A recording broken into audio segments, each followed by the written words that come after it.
High everyone, welcome back to my blog. आज चाहिँ मैले कुकिङ भिडियो लिएर आइरहेको छु। स्किप नगरिकन हेरिदिनु होला। आज चाहिँ हामीहरूले चाउमिन बनाउने भनेर चाहिँ सबै सामानहरू रेडी गरिसक्यौँ। मेरो ठुलो बाबुले पनि हामीलाई पकाउनको लागि हेल्प गर्दैछ। यस्तो खानेकुराहरू चाहिँ मलाई बाहिरको भन्दा घरमै आफ्नै तरिकाले बनाएको मनपर्छ। घरमा बनाएको चाहिँ ताजा पनि हुन्छ, मिठो पनि हुन्छ अनि हेल्दी पनि हुन्छ नि त। त्यही माथि मलाई चाहिँ मेरो श्रीमानज्यूले बनाएको खानेकुराहरू चाहिँ एकदमै मनपर्छ है।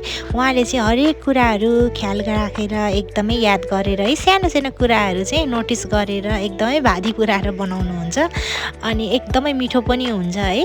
मेरो बच्चाहरूले चाहिँ चाउमिन खाने भनेर अस्तिदेखि नै डिमान्ड गरिरहेको थियो नि त। अनि सो फाइनली आज चाहिँ फुर्सद पाएको बेलामा चाहिँ हामी बुढाबुढी भएर चाहिँ बच्चाहरूलाई खुसी पार्नको लागि चाउमिन बनाउँदैछौँ। मेरो श्रीमानज्यू चाहिँ किचनमा आउँदाखेरि उहाँ र मेरो सानोतिनो डिस्कस परि नै रहन्छ नि त।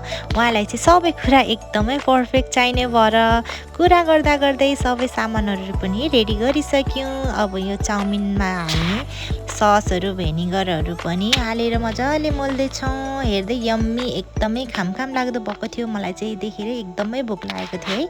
अनि मैले चाहिँ सबैजनालाई दिएँ है। उहाँहरूले पनि सबैजनाले एकदमै मिठो भनेर भयो भनेर भन्दै हुनुहुन्छ। ल आजलाई यति नै। Thank you for watching.